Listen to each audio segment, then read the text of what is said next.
Hello, my darlings. Today, I'm bursting to share with you a little bit more about touch because it's my absolute favourite thing. I mean, I love all my therapies, but there's something really beautiful and bonding and trusting and safe about touch. For many of the children I work with, the touch I use with them through massage, story massage, which is really exciting. That's what I'm going to share with you today. It's actually the first safe touch that many of them have known. For example, you know, when I go into children's homes and things like that, you know, and you hear their journeys, their stories, and I am so aware of the responsibility that in touching them, it's more than an honour. You know, it is the first safe, nurturing touch they've ever experienced for many of them. But also you have people who aren't all that keen on touch. You know, people have sensory overload. They could be very autistic and not be able to bear it. It might feel like a burning sensation or a tickling sensation. So, you know, that's why I do lots of therapies, because that way I get hold of you all one way or another. And being part Italian and being a mum, I always find a way. But today I'm talking about touch. And the most important thing to remember with touch is that whoever you're working with, and it's always with, not on, there's a world of difference in that word. And when I train people, it's always teaching them to work with people, never on them. You're never just another adult doing something for a child. You know, it's not like that at all in the way I work. And when I work with adults, it's the same. So today, I very kindly got permission from my massive long baguette of a son. He's 6'4" and I'm only 5'4" and I only weigh 8 stone, so I don't know where he got that from. Obviously he wasn't that size when he was born, because, well, I wouldn't be here talking to you, would I? And anyway, I've forgiven him since then, haven't I, Ollie? He loves working with me. He's thoroughly enjoying his time at home, being with his mum. He's missed it. So touch, experiments have been conducted on touch for decades. Harry Harlow was really well known for his studies. They were a bit controversial. No offence to anybody from around the 50s and 60s, but we didn't have the knowledge, the awareness, the humanity that we have now.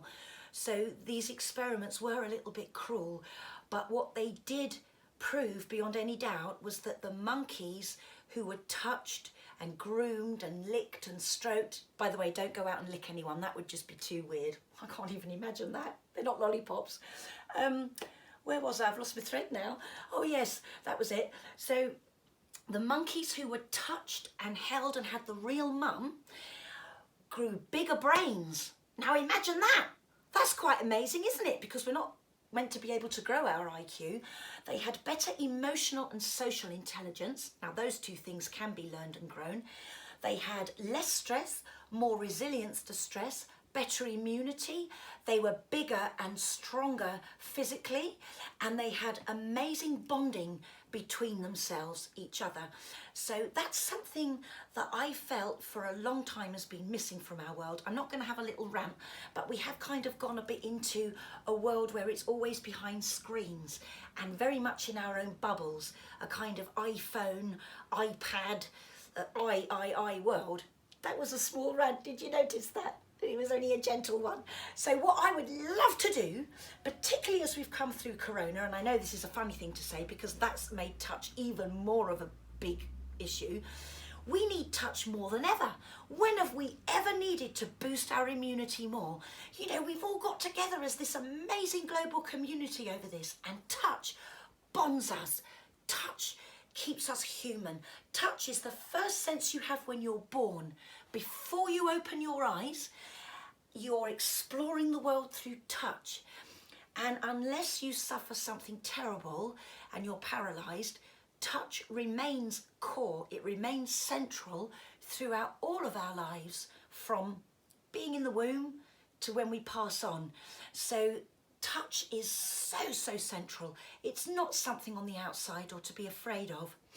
More recently, over the past 30 years, we've had people like Darlene Francis, Michael Meaden, leading scientists in the fields, and they've done lots and lots of research with rats and mice. I don't like saying things like that, but they did, and they proved again that rats and mice that had touch from the mother, grooming, fed from a real mother, again had bigger brains, bigger bodies, more healthy bodies, more immunity to stress, more bonding, and even down to mice, better emotional and social skills, intelligence.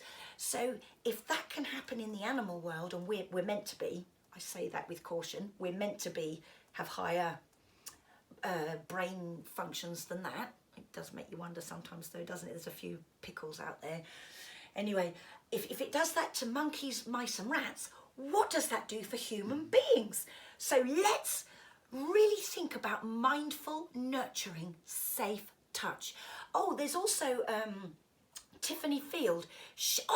This is amazing, this one. She has done over 30 years of research as well, and she did a series of experiments where people were receiving counselling and social work. And there were a group of people who, well, several groups of people over a long period of time, and half of those had counselling, and then the other half of them had counselling but with touch. And the people who had the counselling with 5 minutes of touch at the end of the session worked through their issues leaps and bounds above all the people who just received the counselling. So when you combine touch with that deep listening and making that space for somebody to talk and for you to listen without interruption, not only does that fill them with serotonin, the happiness of the hormone of happiness and confidence, feeling valued, but it actually helps them. What it does, this is a proven fact, this you won't believe, it actually grows the hippocampus, which is all linked with memory and learning about the world, learning about ourselves. There's no end to just how perfectly put together we are. So a question I'm often asked, I'm going to stop talking in a minute and show you a few things. It's just, I love what I do.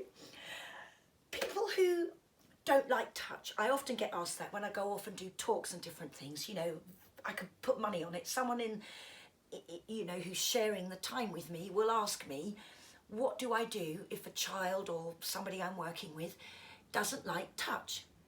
So my answer to that is you put them in control of it from the off. You ask them, would they like a massage? If they don't, you can show them things on you and get them to mirror it. Build up their trust, you know. You're working with them. You are trying to meet them where they are and not where you want them to be. That's so key to this. And when I did my traditional training in Indian head massage, this is no offense, but my initial first training was much more like a kind of beauty treatment, really. I didn't like it. No offense, but I didn't like it. I didn't use it because to me, it's not a beauty treatment. You're not packaging sandwiches and then flinging them off down the conveyor belt and selling them a few oils. No offense, beauty treatments can be lovely, I'm sure. I probably need about 100. But for me, it's all about working with the person. So even if all they want doing is their shoulders for 6 weeks, obviously not non-stop, that's fine. Because what you're doing is you're building up the trust. You're asking them what their favourite bits are, what they'd like to do. And if just for several weeks you sit opposite them and they mirror you, that's also fine. Share with them things they can take home. Completely put them in charge of it. That is key to the way I work. I'm giving away all my tips, aren't I? But you know what? I love it. There's too many people in this world who are all protective and guarded of their knowledge and their experience. And we're all in this together. So maybe I'm a bit mad to be doing this, but I don't care. Because if it helps a few people, then I'll leave my little footprints behind one day in this world long after I've gone and you've all got a lot of peace. So back to this. What do I do if I have a child who's, for instance, having a really tough time facing a lot of mental health issues, or they're autistic and really aren't that keen on touch, or they've got ADHD and there's no way on this earth you're going to get them to sit down for half an hour or lie down? Well, I put it into stories. And I've been doing this for quite some time, just with my own massage strokes, and I'm going to show you how in a minute. And then I met this incredible lady, and I need to show off about her because she is an angel. I love her. She's called Mary Atkinson, and I've been on her courses as well, and it's enriched my work so much. So a massive thank you to Mary. And I'm just going to do a little plug for you, Mary. I did get her permission first because I didn't want to just spring it on her. Look, she wrote this, Once Upon a Touch. And she runs courses in story massage, and you can get hold of her. Her website is www.storymassage.co.uk, and she takes it into schools, hospices, very similar to me.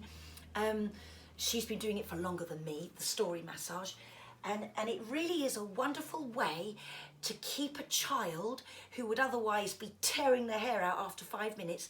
It keeps them engaged. And she came up with a series of 10 strokes, which obviously I can't say on here. I'm going to use a few of them here anyway. Mary doesn't mind, I did check. She also wrote Healing Touch for Children. And if you really need something to read and you can't sleep, you can read my book, Indian Head Massage for Special Needs. Somebody told me I had to put that in. It feels really uncomfortable. But anyway, that's my book. So story massage. I've had, to me, when I work with a child, or an adult, it's all about tapping into their gift, their strength, what sets them on fire. I just hit my dream catcher, because we all have things that fill us with passion, that get us going, and particularly that gorgeous, unbridled energy of autism and ADHD. When you tap on that, some people call them obsessions. I think that's terrible. They're passions. When you tap on that passion, that interest of that child, you can then, it's like magic, but it's science. You can then put this all into a story, and it doesn't have to be on their back. Might be on their legs, might be on their head, might be on their arms. They get to choose. That's the beauty of it. They get to choose. It's like a lovely menu, massage menu, a massage sweetie shop. They get to choose which strokes they like and what they'd like their story to be about. So I've actually had parents of children with ADHD who have brought their kids to see me for a massage, and they said to me, they're never going to sit down, we've come to you as a last resort. I shouldn't really be saying this on film, but I have had some parents who have said that to me, and I don't mind. I love that, because I think, right, get ready, all of you, lovely family, get ready. And I take that child's passion, what they're interested in. It might be a music band, it might be trampolining, football, writing, computer games, whatever you like, and I will put that into a story. If I've got a child who's had a really rubbish day and they come in and their shoulders are up above their heads and, it's just, no, I've had a really awful day, and, well, I said that politely, then I'll say, okay, tell me about your awful day. Let's put it into a massage. And the 40 seconds after you've put your hands on somebody, you are flooding them with the hormone oxytocin, with the hormone of love and nurture, which babies who are breastfeeding fill with. So that's your first immediate benefit. And then don't forget 90% of serotonin, the happy and confidence hormone, is stored in the gut. So you're pushing all of that up the spinal cord through the fluid. Oh my God. Honestly, I can't get over it. It's so lovely. All the happy hormones, coping chemicals are bombing around and saying, it's okay, we know you've had a bad day, but here we are now, and it's flooding them. And they are wrapped up in a beautiful story. And many, many children now, sadly, don't even have stories. They don't know what it's like to have a bedtime story. You imagine that, even as an adult, somebody telling you a lovely story and putting it to touch. You'll have the best night's sleep ever, I promise. So I'm going to ask Ollie. You ready for me, Ollie? Yeah. This is your chance to get a word in edgeways. This is why it's very good we're filming this, because it's rare. I'm going to ask him, 2-3 questions, and I'm going to show you how you put this into touch, and hopefully you'll be able to just follow this. But any sort of touch is going to be lovely. Any sort of touch. So I'm going to show you how you can put somebody's feelings into a story. You could put them into nursery rhymes, you could put them into songs. It's endless, infinite possibilities, but I don't want you all to lie down and feel like you need to sleep for 100 years because of all my talking. So I'm going to hand over to Ollie. Right, Ollie, let's have a think. When was a time you were really, really happy? Just 2 or 3 sentences, that's all I need. A few days ago, my best friend Felix came round. Okay, and what did you do when your best friend Felix was round? We, just chilled. Yeah. And played some video games. And what was your favourite part of the time you spent with Felix? What was the highlight? Just talking about books. Right, okay, so this is how we're going to put all of that into a massage. So, Ollie had been really waiting with gentle anticipation for the arrival of Felix. I'm just walking up the back, and then I'm going to do this lovely one, which is like fountains. That is so delicious when that's done up your back. So Felix arrived, and Oliver was immediately flooded with all the happy hormones and coping chemicals. He was full of joy at seeing Felix. And because they're both free of COVID, they had a big hug. So I'm just squeezing Ollie's shoulders now. They had a big hug. And Ollie absolutely loved his time with Felix. It filled him with happy bubbles to be sharing their passion about books and feeling like they were growing in friendship and knowledge. And really good friends help you to feel whole inside and complete somehow. And Ollie can't wait for Felix to come again. And nor can I, because I love him as well. There we go, it's as simple as that. Right, Ollie, tell me a time that was difficult that you might have worked through or that you're going through, or if you're uncomfortable to, make one up. Difficult time was trying to write my reading paper for my course. For your masters? Yeah. Okay, and how did you overcome that? I just managed my time. I, divagated it in a timetable and just did it in manageable chunks. That's a really good idea, actually. Good advice out there, okay, from Ollie. And how do you feel now it's finished? Relieved. Right, so how are we going to put that into a story? Okay, so Ollie, I'm going to do it on his head as well. Ollie's whole body was buzzing and chattering away, so I'm just plucking him like a big chicken. His whole head and body were just full. He was feeling absolutely overwhelmed with the pressure of getting his longed for master's paper finished, his last one of the term. So he was feeling very worried about that. So then he decided to calm it right down and think about doing his exams in manageable chunks and just walking gently through this challenge, remembering to breathe and doing it bit by bit. And when he had finished, he felt a surge of joy and celebration, but he also felt relief. All that tension washed away from him, leaving him feeling very, very happy and stress-free. Right, one more, because we're on a roll. How did you feel during lockdown? How was lockdown for you, Ollie? 2 or 3 sentences. Although it was a sad time for people, and people have died from it, I took it as a creative surge in my work, in my poetry, and it was just flooding out, and I took advantage of that. Okay, so... And the quiet. And the quiet. That was obviously the bit where he wasn't living with me. That was when he was still in Cornwall. The quiet, it must have been bliss. Okay, Ollie. So, COVID for Ollie, so I'm doing like a sad face on his back.